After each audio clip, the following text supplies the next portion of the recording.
आज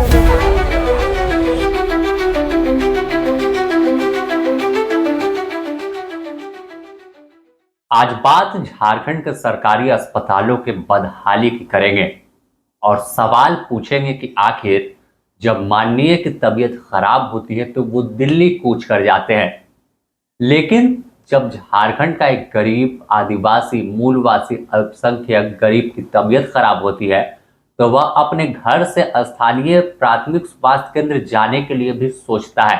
और अगर गंभीर बीमारी हो गई तो रिम्स पहुंचने के लिए उसके पास किराया नहीं होता, एम्बुलेंस का पैसा कहां से देगा। लेकिन जब एयर एम्बुलेंस की बात आती है और सरकार दावा करती है कि एयर एम्बुलेंस दे रहे हैं और कहीं भी बाहर बेहतर उपचार के लिए भेजेंगे कम किराए पर, तो सवाल है कि आखिर 1 से 1.5 लाख रुपया भी वह गरीब कहां से लाएगा। और आखिर क्यों 25 साल के झारखंड में अब तक झारखंड में स्वास्थ्य व्यवस्था सबसे निचले पायदान पर खड़ी है। यह सवाल वर्तमान सरकार से नहीं बल्कि उन तमाम सरकारों से है जो अब तक झारखंड की सत्ता के शीर्ष पर बैठी और राज किया है।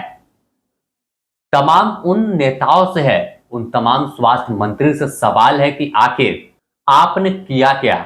आज आप विपक्ष में हैं या पक्ष में हैं, तो सवाल सरकार से तमाम लोग पूछते हैं। फिर अगर मान लीजिए झारखंड मुक्ति मोर्चा विपक्ष में जब थी तो ये उस वक्त की सरकार से सवाल पूछ रही थी कि आखिर व्यवस्था ठीक क्यों नहीं है। लेकिन जब जनता ने इन्हें सत्ता सौंपी, जनता ने इन तमाम लोगों को जिम्मेवारी दी कि आप बेहतर कर दीजिए राज्य की स्वास्थ्य व्यवस्था जिससे गरीब इलाज के अभाव में दम ना तोड़ दे, तो फिर आखिर सिर्फ हंगामा क्यों होता है, व्यवस्था ठीक क्यों नहीं हो पाती। सवाल यहीं खत्म नहीं होता। झारखंड से स्वास्थ्य व्यवस्था की बदहाली की तस्वीर हर दिन दिखती है।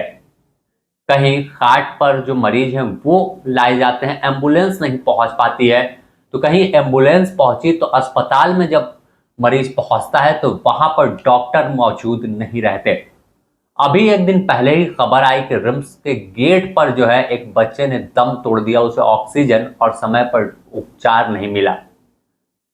तो सवाल आज हर किसी से हो रहा है।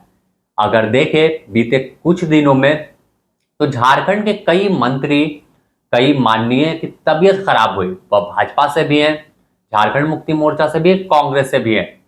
सबसे पहले बात करेंगे वित्त मंत्री राधा कृष्ण किशोर की। उन्हें हल्की सी तकलीफ हुई तो पहले रांची के एक निजी अस्पताल में भर्ती हुए, सरकारी अस्पताल वह नहीं गए। इसके बाद उन्हें लगा कि यहाँ उतना बढ़िया सुविधा नहीं है। फिर क्या था, सरकारी सुविधा पर एयर एम्बुलेंस का लाभ लिया और दिल्ली पहुंच गए। दिल्ली में अपना उपचार करवाया, फिर वापस स्वस्थ होकर लौट गए। इसके बाद अगर दिशुम गुरु शिबू सोरेन की बात कर ले जो दुनिया में नहीं है, वह भी लंबे समय तक दिल्ली के ही अस्पताल में भर्ती रहे।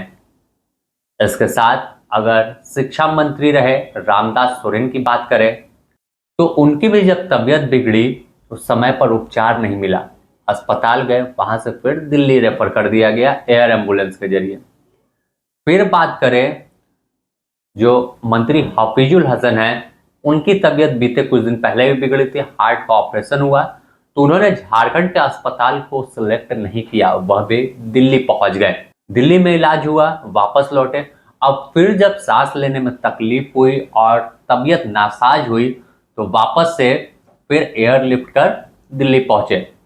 यहां पर देखें तो जब उनकी तबीयत खराब भी हुई तो जो सरकार का सबसे बड़ा अस्पताल रिम्स है वह वहां नहीं गए बल्कि एक निजी अस्पताल में गए। बड़ा अस्पताल था, उपचार अच्छा मिलेगा, उस अस्पताल में गए, फिर वहीं से एयरलिफ्ट होकर दिल्ली चले गए। अब दिल्ली के अस्पताल में अपना इलाज करवाएंगे। इसके साथ ही भाजपा के विधायक शशिभूषण मेहता की भी जब तबीयत खराब हुई, हल्का सर्दी खांसी हुई, तो वह भी झारखंड के अस्पताल पर भरोसा ना करके दिल्ली के ही अस्पताल में पहुंच गए।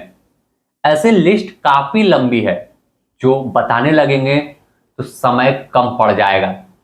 एक और उदाहरण ले लेते हैं। जब राज्यसभा सांसद महुआ मांझी का सड़क दुर्घटना में घायल हुई तो वह भी सरकारी अस्पताल में नहीं गए, वह भी रांची के एक निजी अस्पताल में गए। तो इन तमाम नामों को देखकर यही लगता है कि जनता भगवान भरोसे हो गई है कि भगवान जब तक चाहे सांस चलेगी।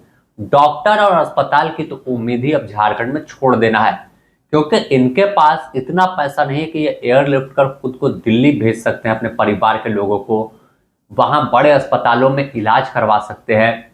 या रांची की ही बात करें तो रांची के निजी अस्पताल में भी इतना पैसा उनके पास नहीं है कि एडमिट हो जाएं और खुद के स्वास्थ्य लाभ को लेकर जो उपचार है वो शुरू करवा ले। तो यह सवाल आज इसलिए उठ रहा है कि आखिर झारखंड को अब 25 साल हो गए हैं और 25 साल में एक बच्चा भी अपने पैरों पर खड़ा हो जाता है, कमाने लगता है, घर की जिम्मेवारियां उठाता है, लेकिन झारखंड एक कदम आगे नहीं बढ़ा। और उन गरीबों के दर्द को जानने की बात हर सरकार कर रही है, हर नेता कर रहा है। यहाँ एम्स की बात होती है कि एम्स देवघर में है, लेकिन क्या एम्स में इलाज हो रहा है? जो दिल्ली एम्स में इलाज हो रहा है, क्या देवघर एम्स उस तर्ज पर है? क्या जो 5 मेडिकल कॉलेज झारखंड में है, चाहे रिम्स की बात कर ले, पलामू मेडिकल कॉलेज की बात कर ले, या फिर दुमका में मेडिकल कॉलेज है, जमशेदपुर में मेडिकल कॉलेज है, धनबाद में मेडिकल कॉलेज है, तो इन तमाम मेडिकल कॉलेज में क्या सिर्फ खाना पूर्ति की जाती है? आखिर सुविधा क्यों नहीं सही हुई? आज सवाल झारखंड का हर एक बच्चा पूछ रहा है और हर झारखंड का व्यक्ति पूछ रहा है कि आखिर स्वास्थ्य व्यवस्था कब सुधरेगी। अगर देखें तो सिर्फ इसे लेकर बहस होती है, विपक्ष सरकार से सवाल पूछता है, स्वास्थ्य मंत्री को घेरता है, सरकारें को घेरता है, स्वास्थ्य मंत्री उसका पलटवार करते हैं और इन तमाम चीजों के लिए भाजपा और अन्य दलों को निशाना बनाते हैं। लेकिन आखिर व्यवस्था दुरुस्त करने की दिशा में कोई भी पहल क्यों नहीं हुई? अगर रिम्स की बात कर ले कि रिम्स बदहाल के तो लोड अधिक है, वहां पर मुश्किल है, तो एक और मेडिकल कॉलेज बनाने की बात हो रही है, लेकिन क्या सरकार के जरा सा भी ये जानकारी नहीं है कि उनके पास और भी अन्य प्रमंडलों में मेडिकल कॉलेज है जो रिम्स के बराबर का ही है? जब रिम्स में इलाज हो सकता है, बाहर के मेडिकल कॉलेज में इलाज हो सकता है, तो फिर झारखंड के उन मेडिकल कॉलेजों में क्यों बदहाली है? रिम्स क्यों बदहाल है? क्या पलामू में अगर अस्पताल दुरुस्त हो जाए, जो मेडिकल कॉलेज है एमएमसीए, तो वहां पर पलामू प्रमंडल के देख ले, लातेहार, गढ़वा, पलामू, चतरा, इन तमाम इलाकों के लोग वहां शिफ्ट हो सकते हैं इलाज कराने के लिए। धनबाद की बात करें तो धनबाद का जामताड़ा आप देख लीजिए, नजदीक है, गिरिडीह नजदीक है और कई आसपास के जिला है। अगर धनबाद का अस्पताल बढ़िया हो जाएगा, जो वहां मेडिकल कॉलेज है, तो वहां पर लोड कम होगा। जमशेदपुर में जो है, तो वहां अगर अस्पताल ठीक हो जाए तो वहां लोड कम, तो रिम्स ऑटोमेटिक सुधर जाएगा। लेकिन पता नहीं सरकार को क्या है, क्यों अस्पताल दुरुस्त नहीं किया जाता और आखिर गरीब जाएगा कहाँ? यह सवाल आज हर कोई पूछ रहा है और इसी सवाल के साथ हम भी आप पर छोड़ रहे हैं कि आप इस पूरे अस्पताल के खेल में क्या कहते हैं। क्या झारखंड के गरीब के पास इतना पैसा है कि वो अगर कोयलांचल में मान लीजिए या संथाल परगना के पाकुड़ में किसी की तबीयत खराब होती है, आदिवासी समुदाय की, तो क्या उसके पास इतना पैसा है कि वो रांची तक एम्बुलेंस 10 से 12 हजार रुपए में बुक करके पहुंच जाए? क्या अगर पलामू के आप विश्रामपुर इलाके में किसी की तबीयत खराब होती है तो उसके पास इतना पैसा है कि वो एम्बुलेंस करके रांची पहुंच जाए? क्या चाईबासा में किसी की तबीयत खराब होती है तो उसके पास इतना पैसा है कि वो हेलीकॉप्टर से चला है? यहां तो एम्बुलेंस का किराया देने को पैसा नहीं है, लेकिन सिर्फ सियासत जारी है।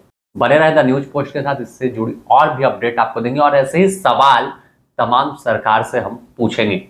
तब तक के लिए नमस्कार।